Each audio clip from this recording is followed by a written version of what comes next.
everybody. You're listening to the Big Chill Podcast. This is episode 807. Time to start our travel podcast.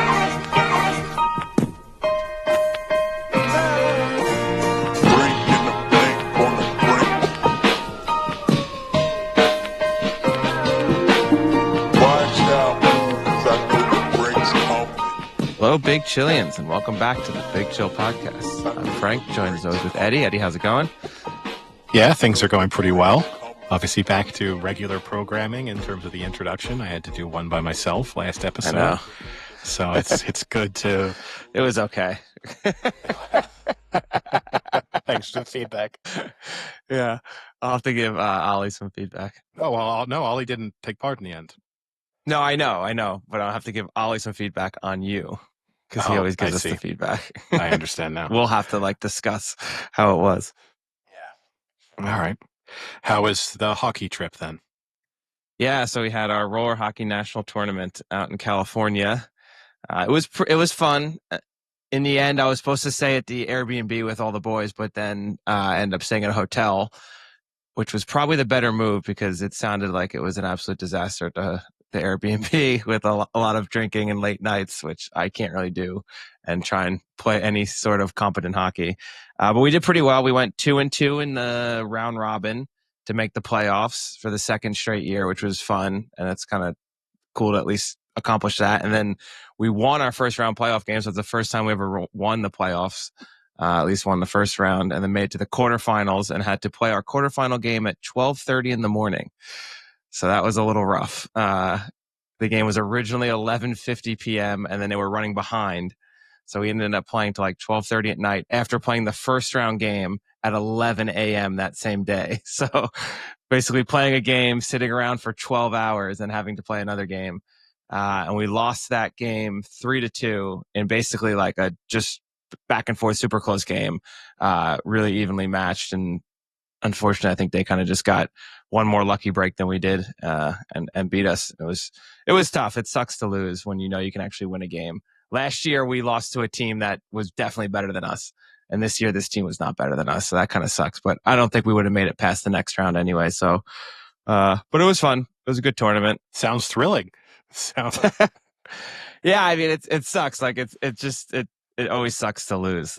Even when you're 40 years old, it's still super frustrating. What's the realistic level of this tournament? What's the standard in the section that you're in? Because I know you've So we're in the silver division. There's a silver, gold, and a platinum. So we're in the lowest of the three.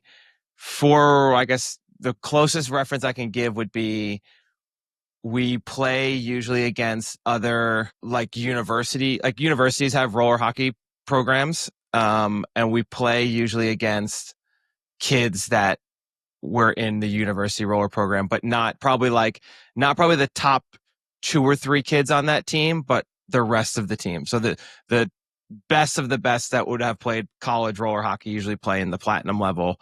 And then the others mix in between gold and silver. So that's kind of the level we're at. The biggest difference is most of the teams, the players are about 20 to 30 years old. That's the range. Our youngest kid is 24. We have one other kid under 20, and then the rest of our team is 38 to 48. So we are significantly older. That's the only disadvantage. So we play a much different style, I think, and I think that actually messes with a lot of teams. So the team we played that we beat in the playoffs, there was actually 3 University of Arizona roller hockey players on the team, and then their coach was the captain for U of A, and we know him really well. We play a lot with him when we were in Tucson. And he basically told this team, he's these guys are not going to play hockey you're used to. They're not going to cycle the puck. They're not going to try and slow it down. They're just going to be full speed on you at every turn. They're going to fight for every puck in the corner. They're going to just outgrind you. And basically he was and that's exactly what you guys did. And they just didn't fucking listen to me. And that's we beat them 2-1. That's kind of, as a non-hockey player, right? That sounds counterintuitive that as you get older, I would have thought you would have slowed the pace of play down. Wouldn't that be more advantageous for you? Yeah, I get what you're saying, but in roller hockey, when you slow it down, it's basically what they'll do is they'll take the puck, kind of bring it back into their defensive zone, and then they just start literally like players just start kind of cycling around and around for anywhere from like 5 to 45 seconds until they finally find like a little gap where like you kind of try and commit to try and maybe like cut off a passing lane or do something. And then as soon as they see that little gap, they'll like pass the puck and then they're off. So it's quick. It's like really quick hockey, but they'll like take their time to settle down and just wait for like a tiny opening and then exploit it. Whereas we don't have that type of patience or that type of like style, and we'll just go full steam and try and force a turnover and then like get a turnover and just throw the puck towards the net and try and like smash one in. And that's kind of like we have two good roller hockey players and the rest of us are just either ice hockey players or people who just kind of have like a lot of like speed and can kind of just force turnovers. So how many more years do you have left in you then? Yeah, we've talked about this. So this tournament, the person who kind of is our captain, he said he wanted to get a medal this year, which would have meant that we had to have at least made the semifinals. We lost in the quarterfinals, which is the shitty part. And in a game like we honestly should have won. I said I just want to win a playoff game, which we did. So in my progression, I think next year I would like to see us medal. I don't know how many more years we have left to have a chance to medal before we start going downhill. Like I legitimately would say I probably have 3 more years where I think I'm just going to start to not be as good as I can be just because of age. So it's tough. There is like a 30 and over, a 40 and over, and a 50 and over. The problem with that is those are literally just the ex-pro roller players that usually use it as a warm-up for like the pro tournaments. So that's even harder. So I don't think we're going to be medaling in like the 30 or 40 and over anytime soon. So it's tough. I mean, there's 45 teams in our division. It's like it's packed, and I think sometimes you have to kind of get a lucky schedule sometimes. And you know, like there was 2 or 3 teams that were really really good and just got terrible schedules and kind of got put in the ship part of the bracket. So it is a lot of luck as well. We had one team that we demolished and we got lucky that we got to play them. They were one of the worst teams. So yeah, I don't know, maybe 2 to 3 more years. I think next year is a big year. We're coming off a high. We had a playoff win. Everyone played pretty well. You know, I had those playoff games I played were probably some of the best hockey I've ever played in my life, surprisingly. So we'll see. One of the bigger issues is that second round playoff is always a late game. Like no matter what, it's going to be sometime between 9 p.m. to 12 p.m. And our team doesn't have the capacity to just go back to the Airbnb and relax. And that ultimately, I think, is what will kill us every year. Like there was a guy on 23 Michelob Ultras before we started that playoff game. That is not a good way for your leading scorer to be 2 12-packs of beer deep getting onto the rink. And I don't know if we're ever going to not have that. If nothing else, it's a good excuse, right? It gives you the I ready-made guess. excuse. Yeah, maybe that's why he does it. Yeah. So, well, but otherwise, I mean, yeah, it was fun. And then I will say, I know we're nothing if not a travel podcast. LAX airport could be hell on earth. That could be the worst airport with just the worst human beings combined in like the worst area in the world. It is absolute fucking hell. And I made the mistake. I didn't know that there's a direct flight from Minneapolis directly to the Orange County, the John Wayne airport, which is way better and it's closer to where we actually play. I didn't know that until I had already booked my flights. So I had to fly into LAX while a bunch of other people actually flew into John Wayne. And it's just a nightmare. Nothing about LAX is convenient. For a place that is like a tech hub, it's just fucking chaos how archaic some of the things at LAX are. yeah, I mean, it's challenging when you're that big of an airport, though, right?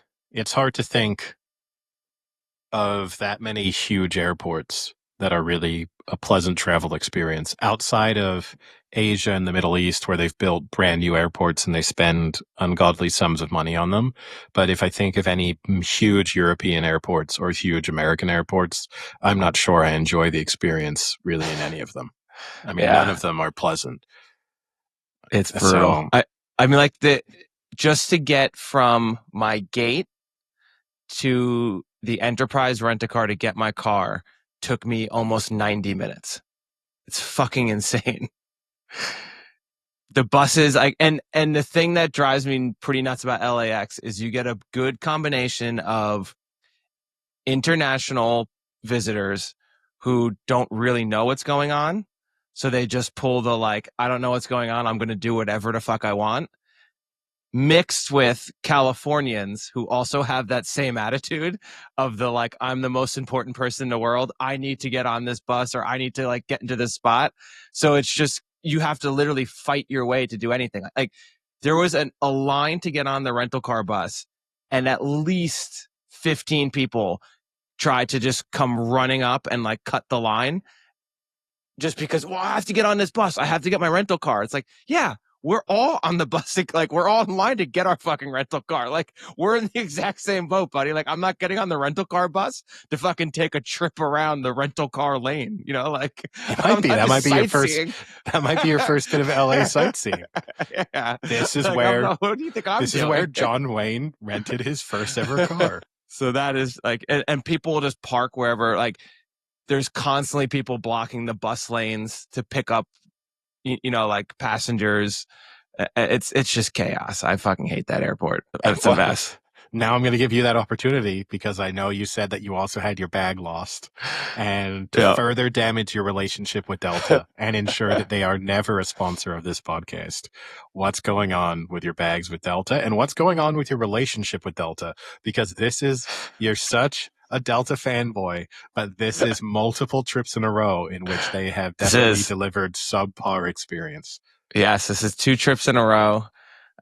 So when I checked in my bags, we had 4 total bags to check in because I had 2 hockey bags, my bag, and another bag. And I think when we checked them all in, supposedly the bag was just left at the check-in. So they never put it on the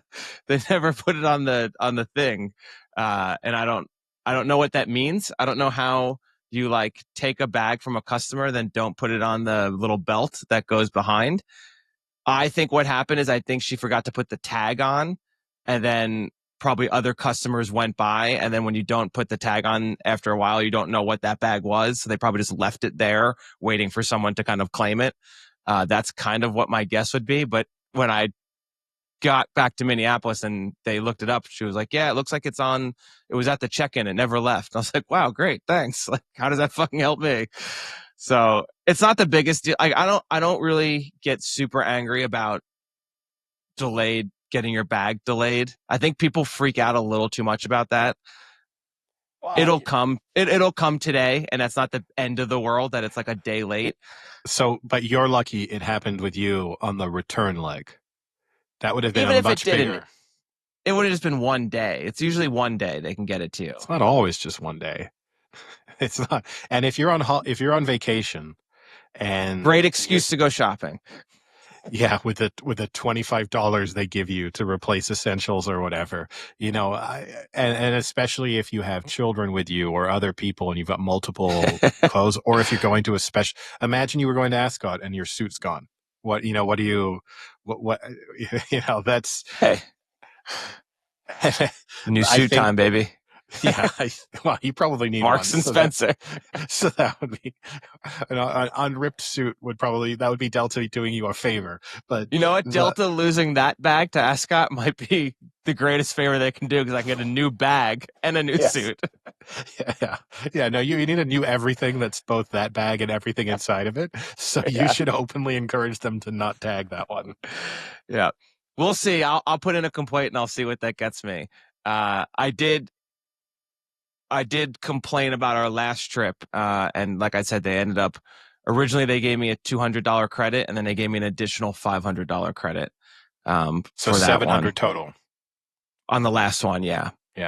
But here's the interesting thing. Which paid for the flight that I had.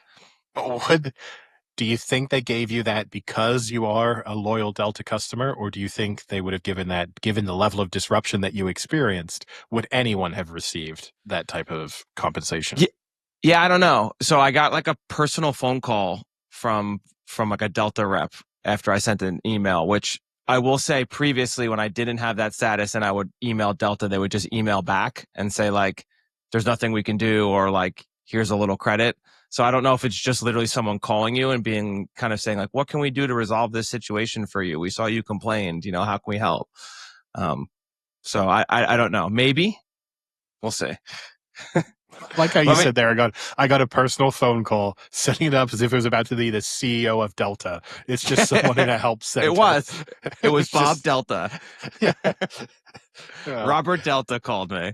Well, speaking of travel complaints, and I know I often use this podcast as a medium through which I can bash the United States, but I'm going to have a mini little. I went to the Oasis concert on Yeah. Now we have to talk over about the your weekend. trip because we are apparently a travel podcast. I want to use this as an opportunity to fire Bash a warning Oasis. shot. Now, across the bowels of the people of England, the United Kingdom generally, but mostly England, on trains.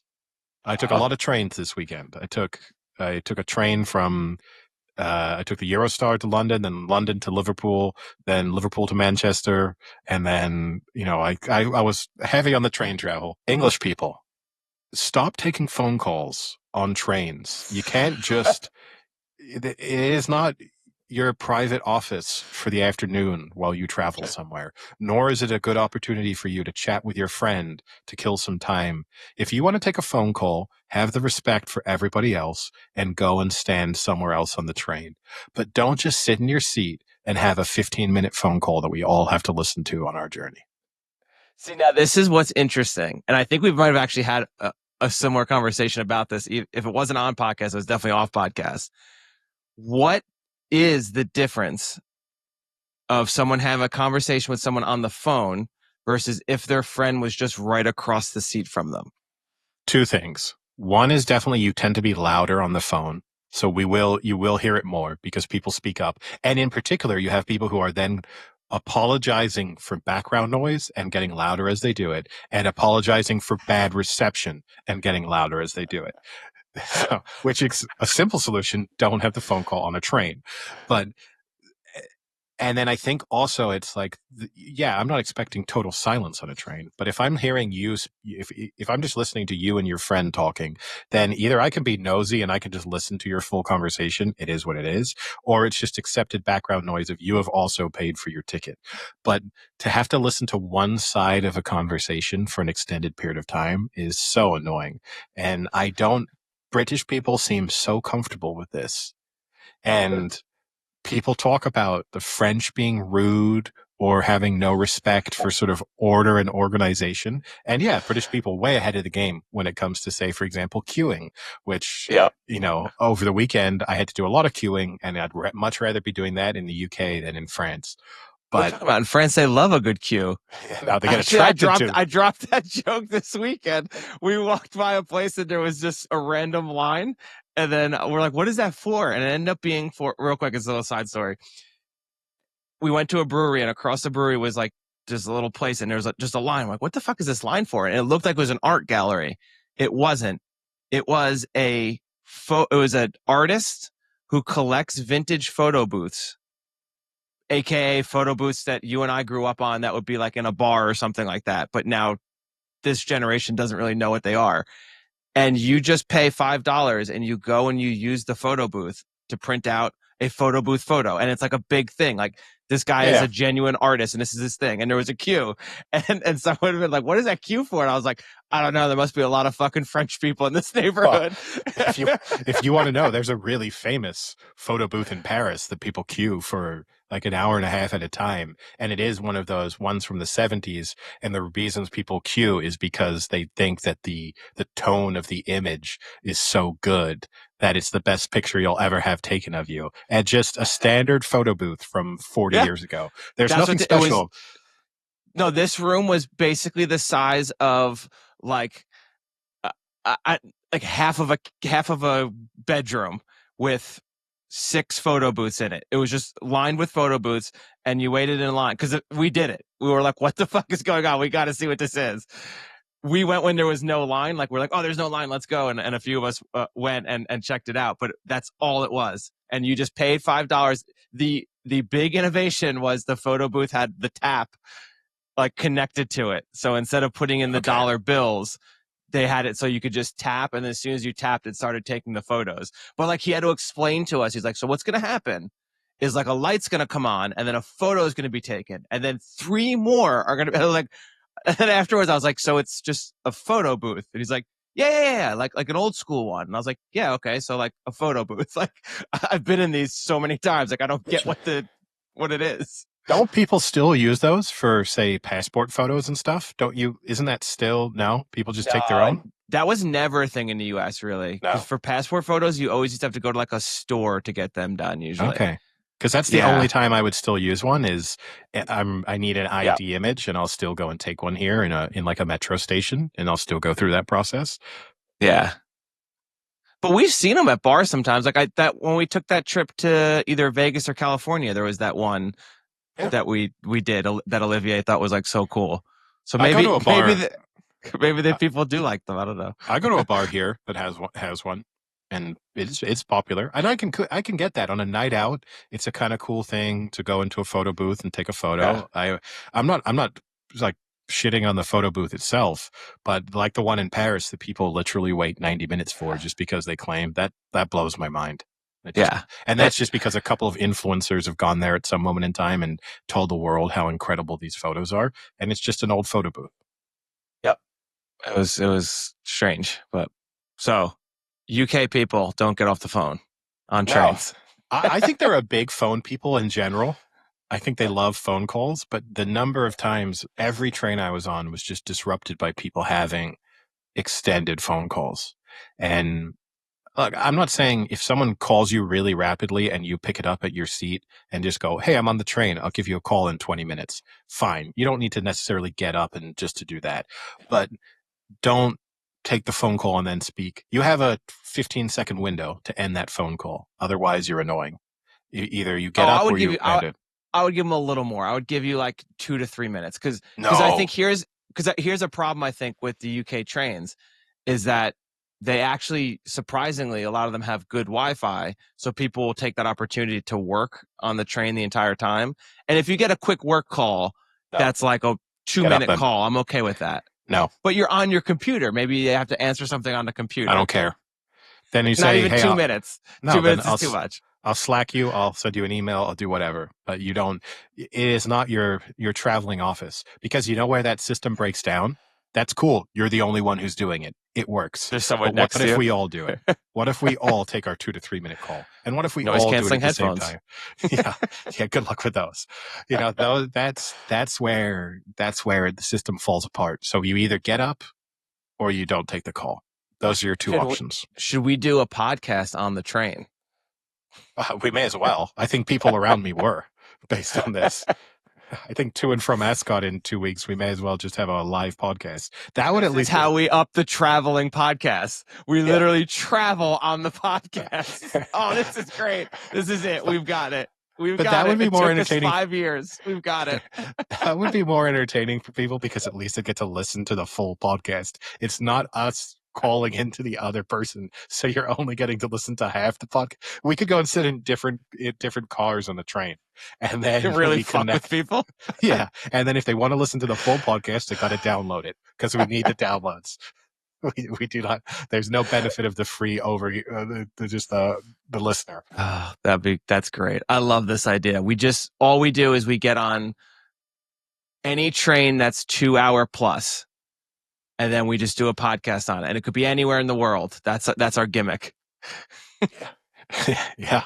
That would be, to be honest with you, it's a great concept for a podcast. But that's a lot of time to be invested, and we don't have the energy a lot of to do money that. Where it's like this week we're in Belarus taking the really nice 3 hour ride. You could probably get sponsored for that really easily. to just at least get free travel for someone to sit you on a train. The downside is I don't know how many trains just want you disrupting everyone else's journey. That would be the We have to ultimate. buy a whole car. Yeah, probably sometimes. Or like half a car. So how was Oasis? It was awesome. It was genuinely awesome. I'm not the biggest Oasis fan in the world. I like the hits. Yes, in the 90s, I enjoyed the kind of big albums that came out. We're probably slightly on. This is the interesting thing. A lot of young people there compared, to us in our late 30s. A lot of people in their early 20s. So that was a little bit of the surprise, and people considerably older for sure. But we're probably right on the young end of being kind of real Oasis fans for those early albums, in the early to mid 90s.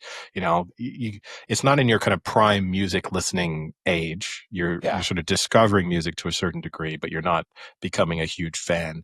But so I went expecting them to sound kind of shit because they're in their 50s, and also it was in a park, so any open air concert I'm always a little skeptical as to what the quality of the sound is going to be like. It's in Manchester, right?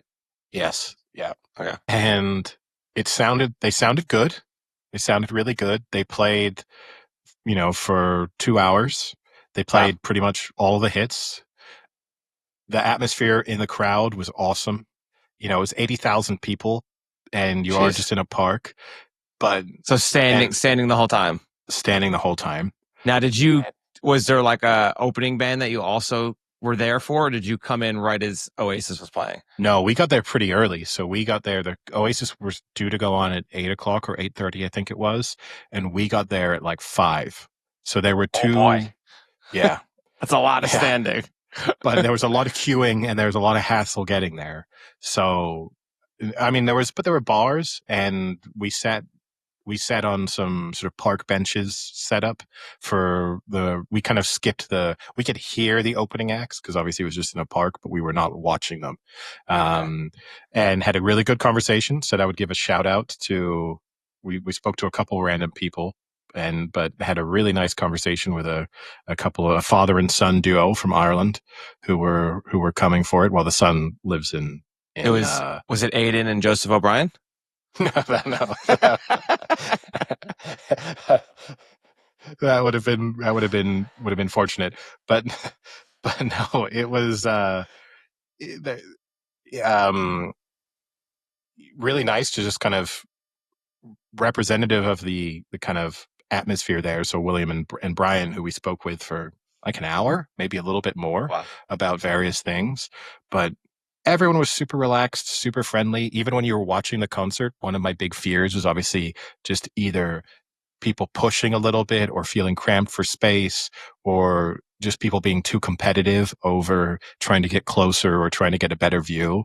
And you had your own space. If you wanted to try and move forward over time, which we did, you could kind of gradually weave your way through. People were very respectful of like, oh no, if you want to be nice about going a little bit forward and taking that empty spot, go for it. So we started almost at the very, very back.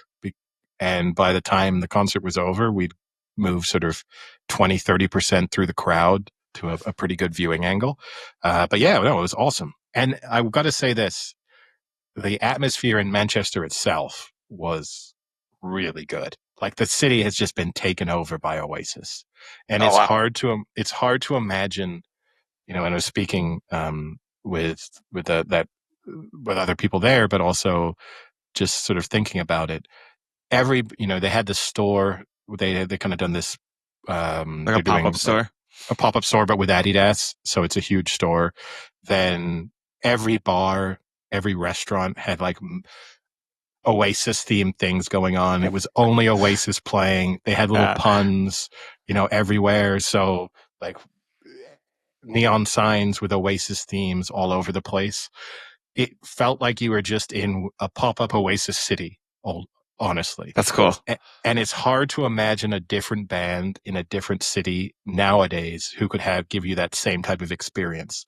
Like, I think Bruce Springsteen would maybe be the closest, but then in New Jersey, you like don't have a city large enough to kind of give you the No. Manchester experience. But like that's the only Unless other he thing. played in Asbury Park for like a week. That would Yeah, be the only but thing.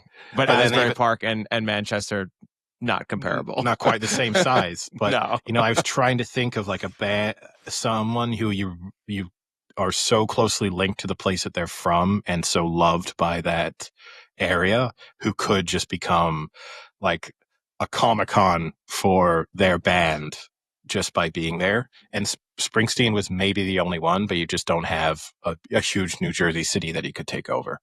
Yeah. No, that's awesome. Yeah. So, I mean, now we've had a few friends that have gone, and everyone had said the concert is really, really good and that they play really well. And that I think I think that was everyone's biggest fear, was that either they wouldn't take it super seriously or they would quickly burn out, or it just wouldn't sound that great because they haven't played together in forever. But by all accounts, it sounds like it's a phenomenal show. Yeah, and look, I'm really glad that all of my friends went and no one texted me and asked if I wanted to join them. you couldn't have So gone this it's weekend great. anyway. It's So great. even if I'd had a spare ticket for you, you couldn't have come. But the if you want, there's a possibility we know someone selling tickets for the weekend you're in London. So I got plans. you could go to a Wembley show if you really wanted to. But I'm very happy that I saw, and I said this to former co-host Sam. I twisted the knife a little bit on him. He went to the first concert in Cardiff. I said I was super happy to get to see them in Manchester. Like I think that's if you were going to go for the Oasis experience, I got the most complete version of that. And to see what they mean to that city and the people there and what that city also means to them through that concert, I think was very, very cool. And yeah, and it was basically a huge karaoke session. I'll be honest, it's a lot of just 80,000 people singing songs that they love.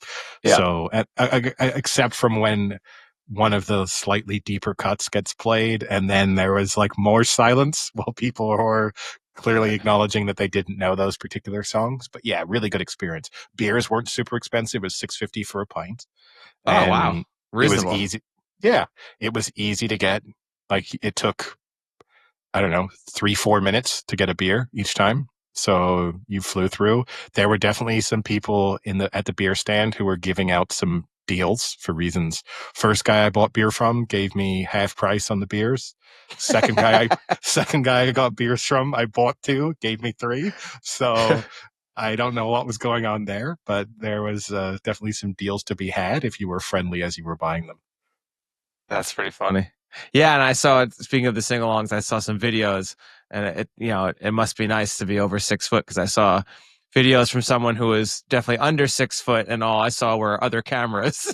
And then I saw your videos, and it was like, and when I saw one of yours, I was like, oh man, is Eddie the only one filming right now? Yeah. No, it is an advantage to be over 6 foot and to then be able to lift your camera above Yeah. and kind of clear through the crowd. But I also did try and selectively choose moments when there were not as many Film the people whole there. thing.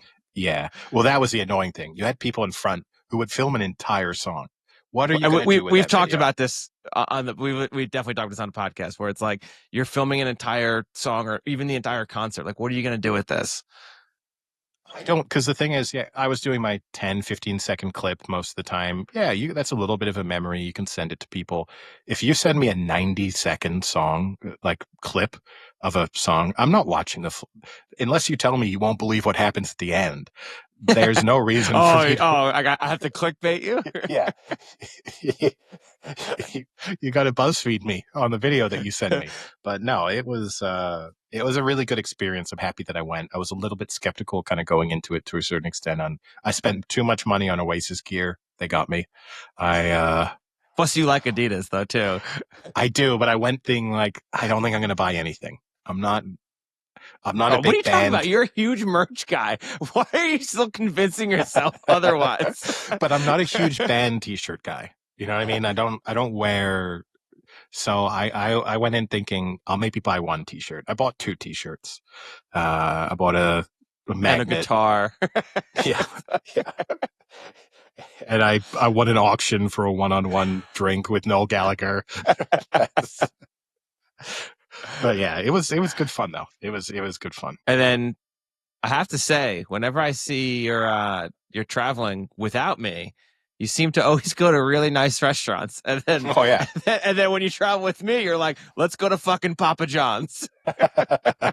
So I Yeah, don't we know went. what the fuck that's all about. I don't know why all of a sudden you become a fucking food connoisseur when I'm not around, and then when I'm around, you're just like, let's order KFC at 4 a.m. That's our dinner tonight. Yeah, we went to a restaurant, a super nice restaurant in Liverpool called Manifest, and I will say it's one of the best meals I've had in a long, long time. Like start to finish, every course we had the sort of set menu, the chef's choice menu, and it was really, really good. Very friendly. It was awesome. Cocktails were really good. The wine pairing was really, really nice. The best oysters, they did these like poached oysters in the best oyster I've ever had. So it was awesome. I would go back there in a heartbeat for sure. Oh, I'm sure if we go back to Manchester, we'll just get Papa John's instead. Liverpool, Liverpool.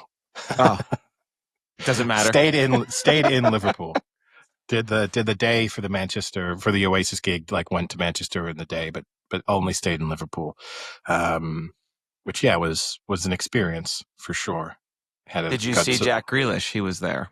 I didn't. I did see that very embarrassing video of him drunkenly speaking to a fan afterwards. I love City fans. Yeah, that's not a great look. Someone's got to take him. Someone's got to get control of him.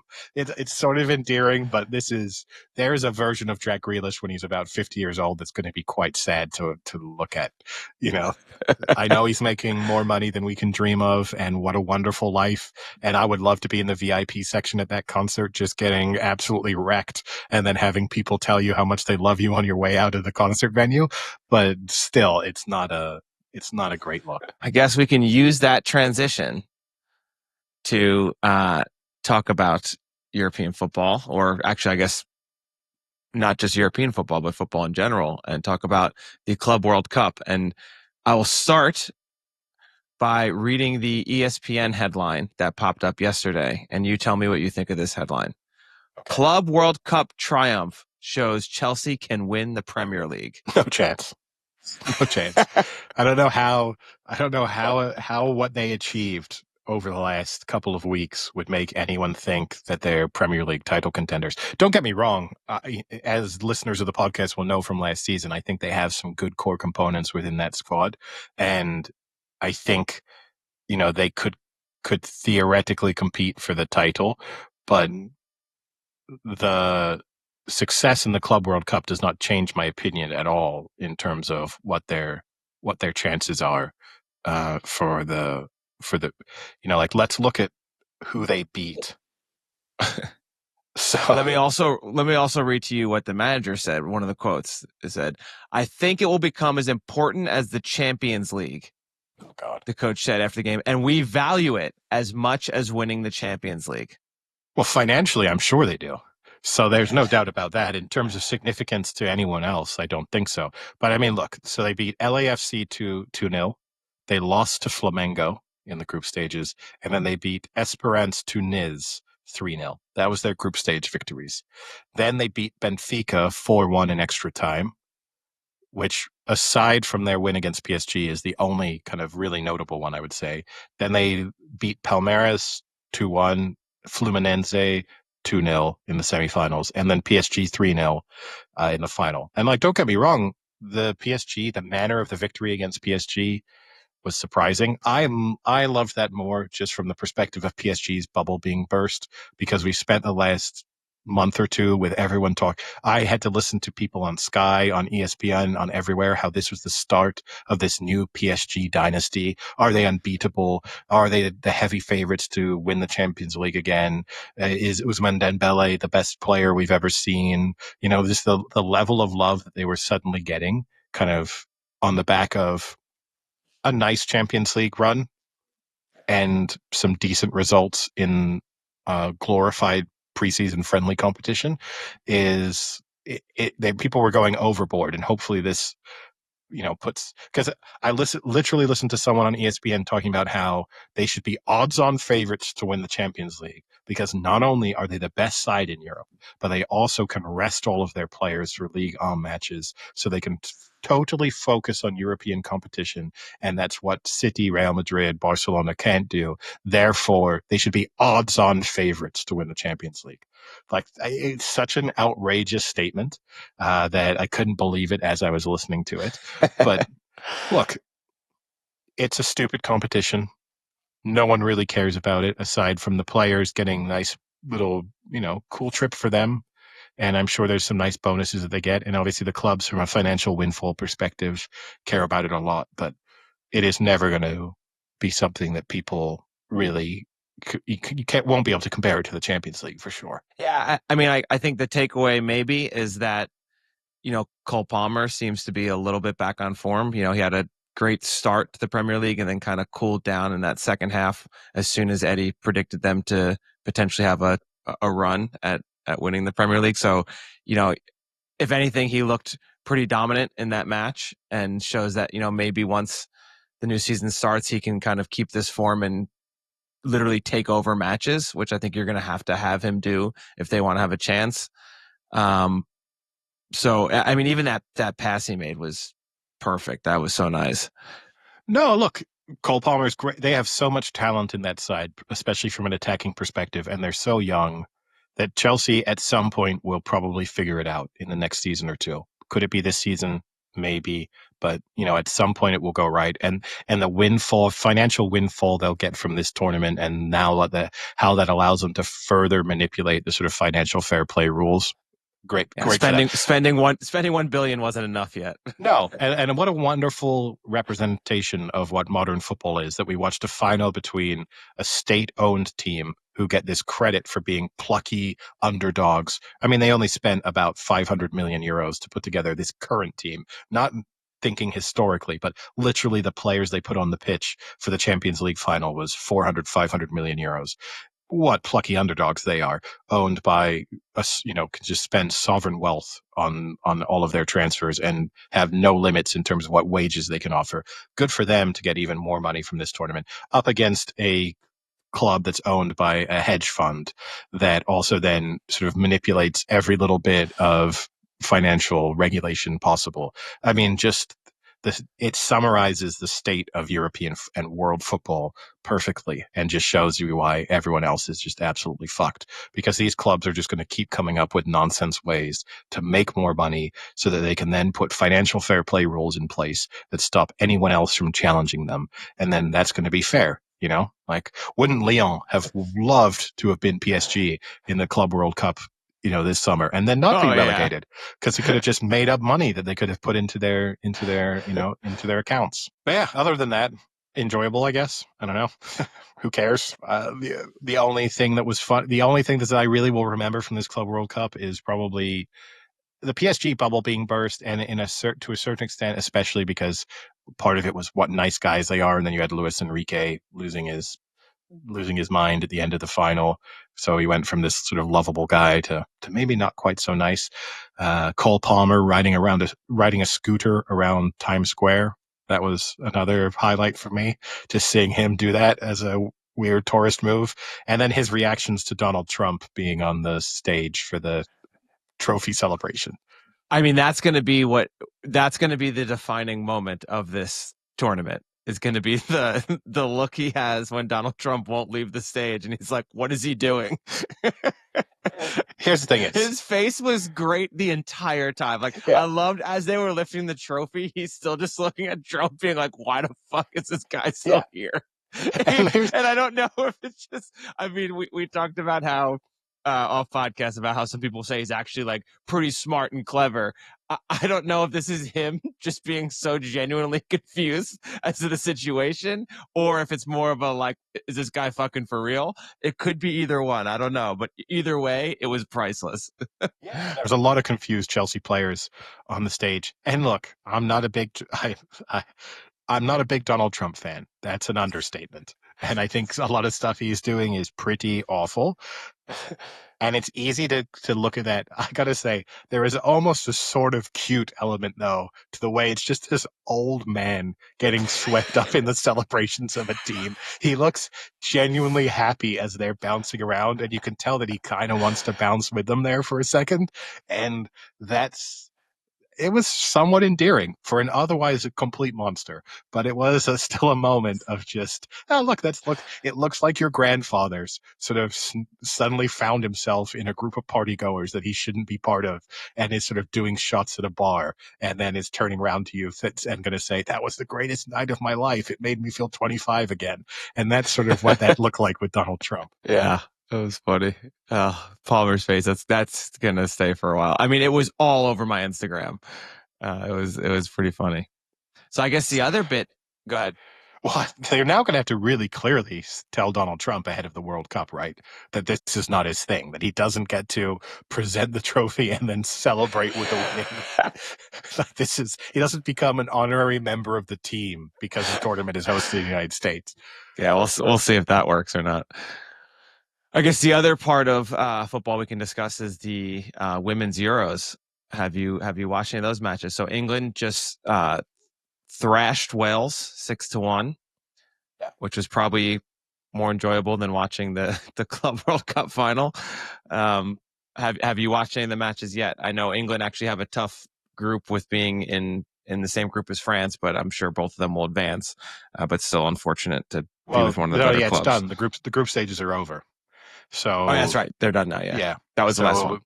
Yeah, it starts. Norway now play Italy, Sweden play England, Spain play Switzerland, and France play Germany. So it's quite a tough match. Sweden are quite good. So it's not the easiest of quarterfinals for England as defending champions.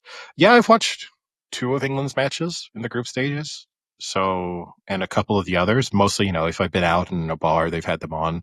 So yeah, that was, there's been some good matches there. I think it's tough for the women's Euros in the group stages because it does feel a little bit like where men's football was, say 20, 30 years ago, where the disparity between the good teams and the bad teams is so huge that in the group stages you do get those 6-1 wins, 7-1 win. You kind of teams just absolutely demolish the other sides, and that's not so entertaining.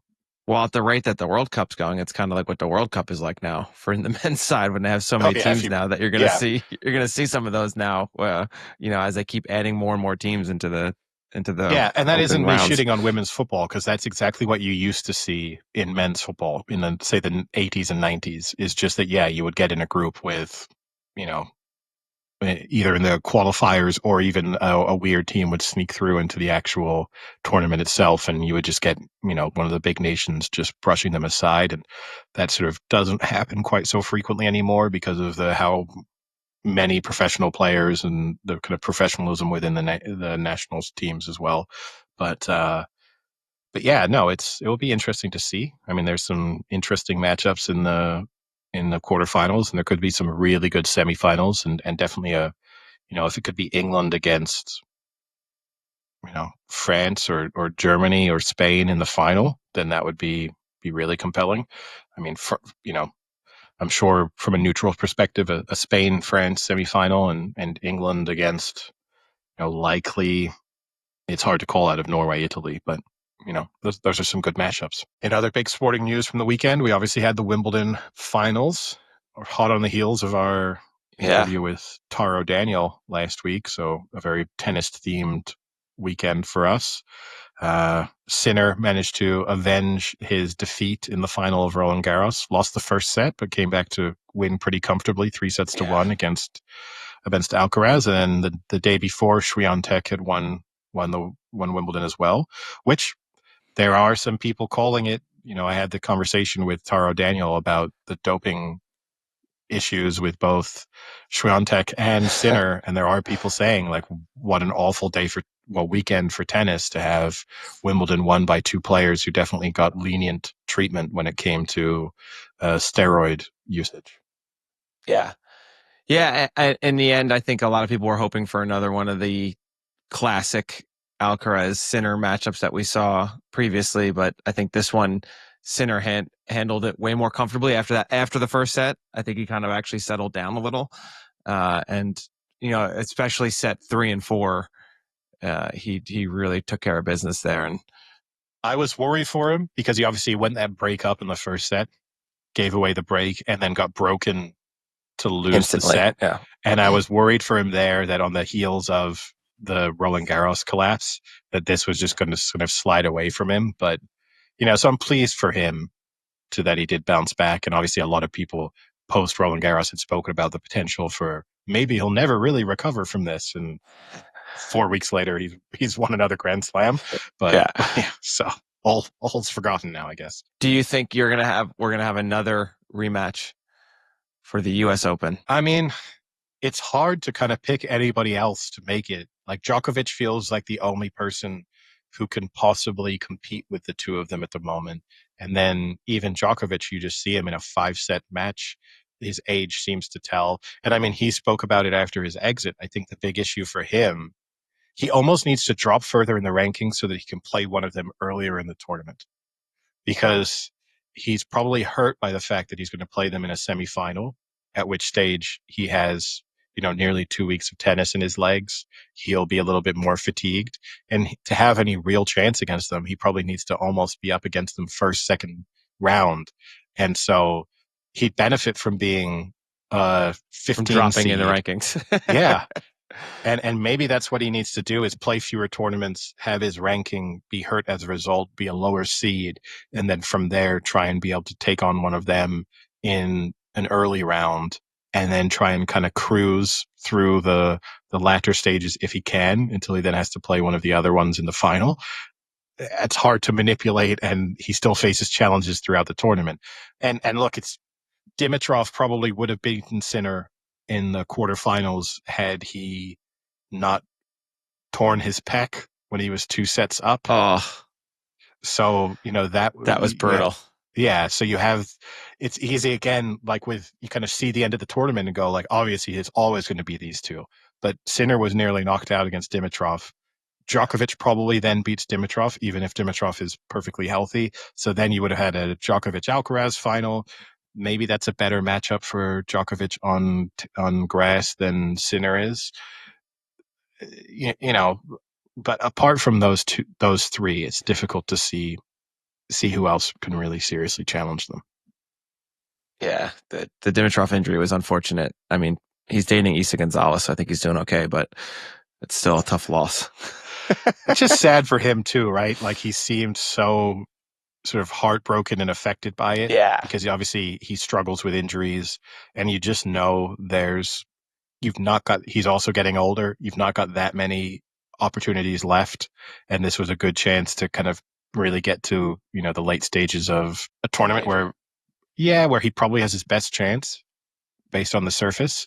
So, that's a shame. Other sporting news, we got the Tour de France fully underway. So Ollie and I have been enjoying our Tour de France betting and our Tour de France watching. I think I've fully converted him to being a Tour de France fan at this stage. So that's been good. It's interestingly poised, with Pogačar sort of looking best placed in those kind of GC contenders, but at the same time not having the strongest team around him. So the next, we're going into week 2 now. It could be an interesting finish. Yeah, I haven't watched much Tour de France except that opening stage. With all the traveling and stuff, it's tough, but I now have the channels that it's on, so maybe I'll watch a little more of it. There we go. Other sporting news. We're obviously getting closer and closer to the NFL coming back, and when we will start doing our full NFL previews. I did like that Kirk Cousins managed to grab some headlines last week, speaking about the fact that had he known that the Atlanta Falcons were going to draft a quarterback the year that he's, as he signed for them in free agency, that he would not have signed for them, and that he would have preferred to stay in Minnesota and compete for a place in Minnesota over moving to Atlanta to compete for a place there. That he was very happy with the Vikings, and that had he known that was the situation, then he would have stayed with them. Yeah, it is. I think that is kind of unfortunate. That does kind of suck. I get where he's coming from.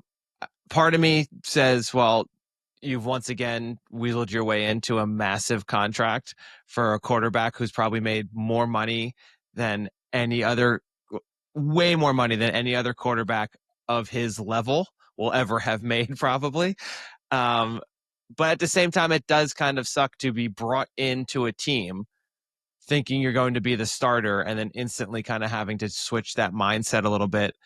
And I agree. I'm sure once you start establishing roots somewhere, it is always much nicer to stay with an organization that you know the people, you know the players, you know the city, your family probably knows the area a little better. So that does kind of suck. If you're going to have to compete anyway, you'd probably want to compete somewhere where you're more comfortable.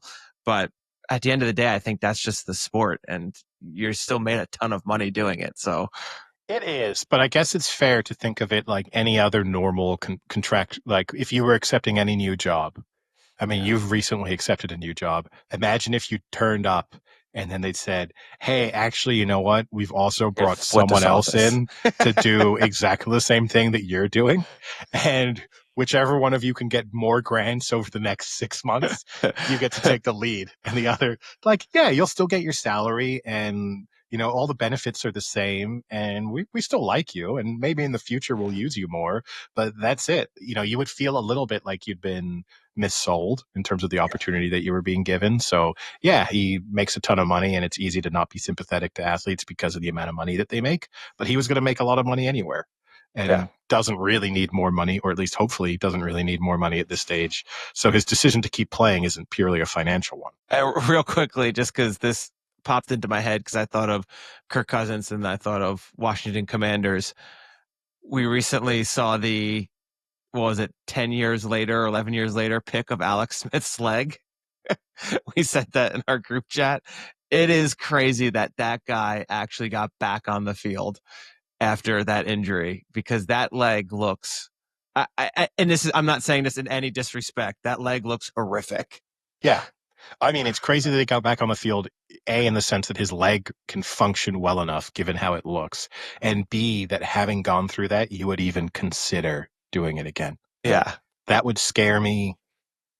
I mean, I just couldn't. And maybe you feel like you have to because then that will reduce the sort of PTSD and trauma that you deal with as a result of that type of injury. That if you can get back on the field, you're sort of getting back on the horse and you can move forward with all elements of your life. But I would not. There's At that stage, I don't think there's enough money an NFL team could pay me to get back onto a field. Yeah. I mean, credit to Alex Smith, man. That just shows the level of, I mean, he's got balls. That's Yeah, crazy. and he's winning He could be the toughest fucking NFL player we've ever seen. in the professional athlete contest of grossest leg. I mean, he's way ahead of Tiger Woods. Oof. That's What's, because what's crazy is when it first happened, obviously, the documentary came out and you saw it, and it was like, I think half the population almost couldn't even look at it or watch when they were showing the clips. But as someone who's like been around those types of things and you see those things, you'd expect that over time it would start to kind of get more back to normal, kind of heal a little bit. And supposedly it's healed. Like, he doesn't have issues with it, but the way the surgery was, it'll never, like, the anatomy of the leg will never yeah, look the same. And the muscle's just gone basically it's in certain crazy. parts. It's crazy that 10 years later, it still looks just as bad. Yeah, it looks super gross for sure. I mean, I would not be happy if I was eating my meal and Alex Smith was sitting next to me in shorts. That would not be. I mean, I would have to look away. That would not. It is a really gross look, but all credit to him for. yeah, guy's a warrior. Yeah. Talk about Kevin Winslet Jr. Yes. Here's a warrior. And as an update on a topic that we'd spoken about a couple of episodes ago, I know we did speak about the NBA betting scandal. And I had seen a few updates in terms of some more details as to that could slightly explain how this betting scandal had come to be. So last time we spoke about this with Malik Beasley and the sort of videos that had implied that maybe he was either betting on games or at least helping to fix the outcomes of games. Part of our position, I think quite reasonably, was why would you do this as an NBA player? You make so much money. It would be hard to think of how you could possibly. He's earned over $60 million just through NBA contracts alone. So what would be the incentive for him to risk his career for a betting, kind of with that type of scandal?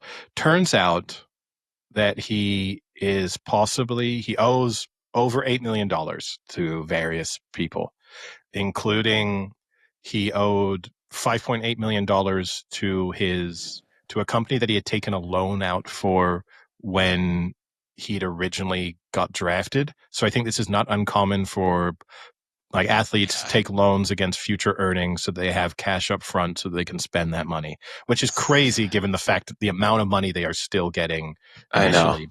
But he had done that to kind of get more revenue at first. He also owed $26,827 to Cairo Cuts, a celebrity barber shop in Milwaukee. He owes $21,505 to the Stott, a historic apartment building in Detroit, from a failure to pay rent. And he owes, maybe you can go check this guy out because he must be pretty good. He owes $34,390 to Dr. Hassan Al-Shahabi, a dentist in Minnesota. Okay.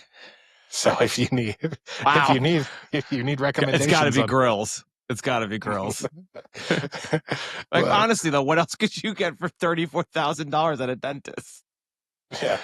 And the last debt to Dr. Al-Shahabi led to a court judgment to garnish Beasley's wages to satisfy the debt, indicating he perhaps did not have the $35,000 on hand to pay off the bill, despite earning $6 million with the Pistons last season.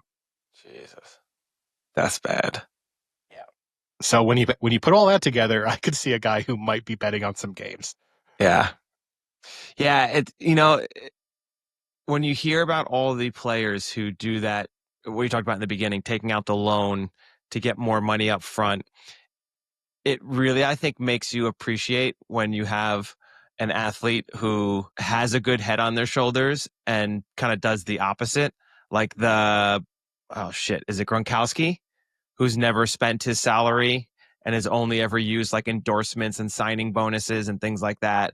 When you have players like that who whether it's them or they are lucky in the sense that they have good people around them that can kind of explain this to them and tell them, like, yeah, wouldn't it be great to get 10 million up front? But you know what's going to suck 5 years down the line when that 10 million is actually like 30 million you owe. Like, you're going to lose a shit ton of money off of this. Like, it's not worth it. Just wait 2 years and then buy a nice home. Like, collect the money if you have to. Like, don't try and cash out instantly. So it's very. I would like to see the percentage within the different sports, like how prevalent that is.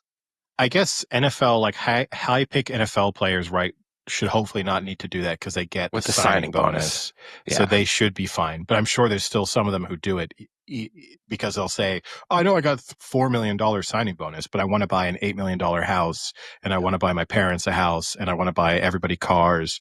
And so, like I can see. I want to Oprah this bitch.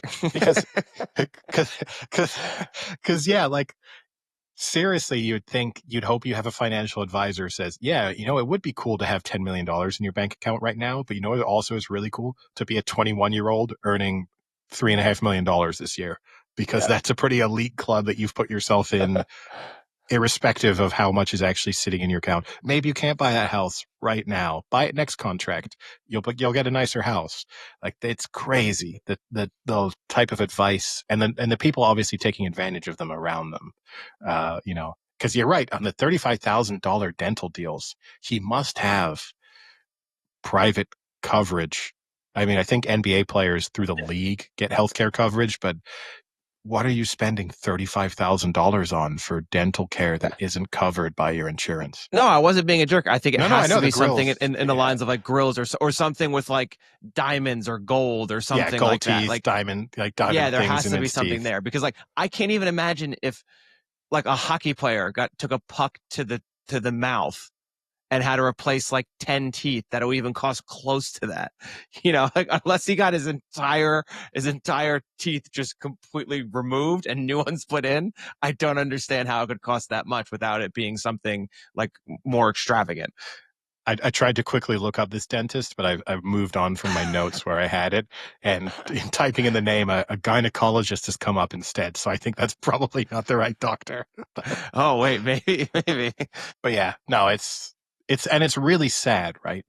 Because it's easy to look at Oh it yeah. and kind of make fun of them, but the reality of thinking how much it must hurt to know that you've made $60 million and to have nothing, that must be such a painful. And again, even if someone could give you sound financial advice from that perspective of, hey, like this sucks, you're back to zero, but good news, you've got 6 years in your NBA career left. You're probably still going to make another $30 million. That still puts you in a really nice spot. So don't worry about it.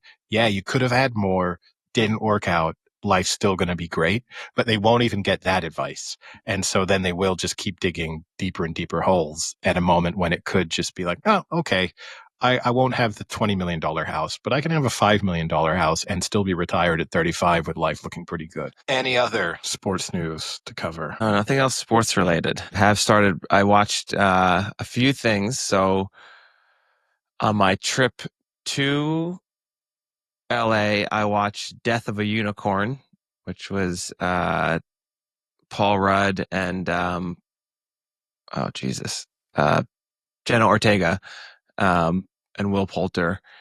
It was okay. It was like an indie movie. It was kind of what I expected to be from the trailer, kind of quirky indie movie. It was decent. It was a good plane movie. I'll give it that. And on the way back, I finally watched the new Captain America: Brave New World. Uh, that was terrible. Like, and that's for me. I'm a pretty big Marvel fan in the sense that no matter how bad a Marvel show or movie is, I usually will watch it just because now I feel like I'm invested 15 years into watching Marvel that I have to keep going. Part of like when I won't stop watching a show, it's kind of this a larger version of that where I have to now keep watching everything Marvel related. But I hadn't watched it for a while because everyone had just said it was really, really bad. And it was as if they filmed parts of this movie and then kind of went back and were like, we have to film completely different parts and we're going to somehow cut and connect them into a cohesive movie. And it didn't really work. Like, I had no idea why people were doing what they were doing and like what the whole point was. It was not good. And Harrison Ford as a Red Hulk was just not something I was really interested in seeing. As someone who's never dipped their toes into the Marvel universe, I'm very happy that I'm able to avoid the subpar Marvel Yeah. movies.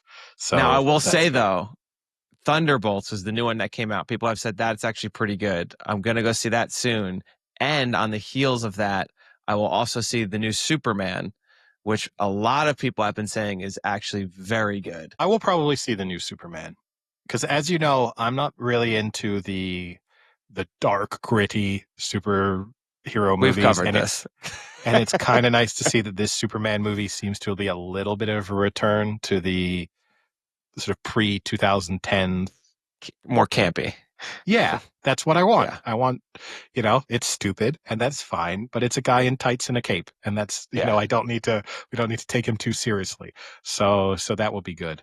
On my end, I started watching the new season of Always Sunny, which just started. Season 37. Yeah, whatever it is, it's fine. Like they still every once in a while, the premises are good. It's 2 episodes into the new season, and there's some good jokes, but they don't have their fastball anymore. Like it's been going on for too long, and I actually think they've lost through a couple of them having some plastic surgery done. They're just like they don't no longer look like the characters they're supposed to be, as in they're not believable anymore. I have people who Of just own a shitty dive bar in yeah. Philadelphia. Two of them in Yeah. particular. Of low As level Philadelphians. yes, like Charlie Day's still nailing it. He looks exactly the same. He's fine, but Rob Mack, as he's now supposed to be known, Changed his name. changed his name. Doesn't want it to be a big deal, but did make an announcement about it, but not a big deal. Uh, ultimately, Because what I hate about that is his idea of getting fat for the show was based on the idea that most sitcoms over time, the people become better looking. And he wanted to kind of go against the grain and just have himself get fat and ugly instead. That was a good commitment. And then, okay, the transformation of getting back into shape was impressive. But now you're just in really good shape. So you've ultimately done the thing you said you wanted to avoid doing in the first place. But yeah, it's decent. I've continued plugging along with Stick. It's, Uh, you know what, Stick is a frustrating show because there are moments where Stick is actually good. And you watch it, you're like, oh, this is fun, or like that was really funny, that was a good sequence. And then there are moments in Stick where you're like, what is this fucking shit that they're putting out here? It is slightly unfortunate. and look, it's got a good enough cast that it should be good. There's a lot of people in the show who I do like, and it's fine. I think if you're going to throw it on for 30 minutes of sort of fairly pleasant, mind-numbing comedy, it's okay. It's not going to make you laugh very much, but it's like fine. Yeah. But yeah, so still occasionally watching that. And other than that, TV. I did watch Friendship. Speaking of Paul Rudd, that movie Yeah. with. I don't know what to take away from that movie. I don't know. I don't know if I enjoyed it. I don't know if I hated it. It was kind of a weird experience. With Tim Robinson. Yeah, I don't know if it was supposed to be at all a comedy. I don't know if it was like it's basically as if they took a Tim Robinson character from his sketch show and stuck him into real life, and everyone else around him is normal, but he continues to be Tim Robinson. It's really a bizarre viewing experience because he is the only person in this universe who's kind of weird, and everything else, but like people are, and you don't know which bits of it. It's worth watching, but I don't know. I don't know what my real takeaways were. Yeah. The other show that I actually watched, I got through pretty quickly, I caught up on, was Adolescence. So that was the 4-part show on Netflix that came out probably like 4 or 5 months ago. Yeah. With what the hell's his name? The main actor, Stephen Graham. Uh, it's very depressing. I don't think I watched it at the right moment in my life. It was like a little too depressing. Uh, it's really, really well done though. It's definitely worth watching if you haven't watched it. I think it's the way they did it. It's almost like a 4-act play where there's no scene change for each act. So each act is basically what they would call like a oneer.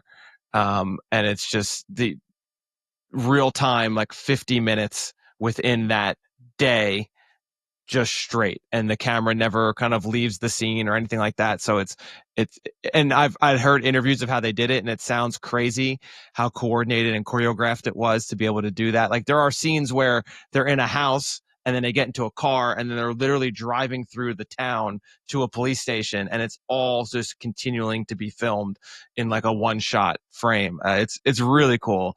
But it's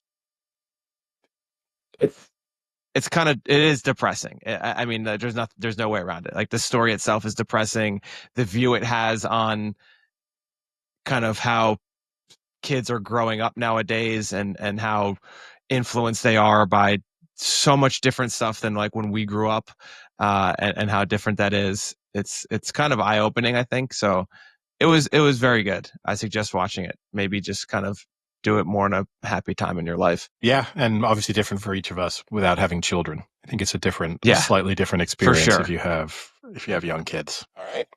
Anything else to discuss? I think that's about it for now. So I'll talk to you later.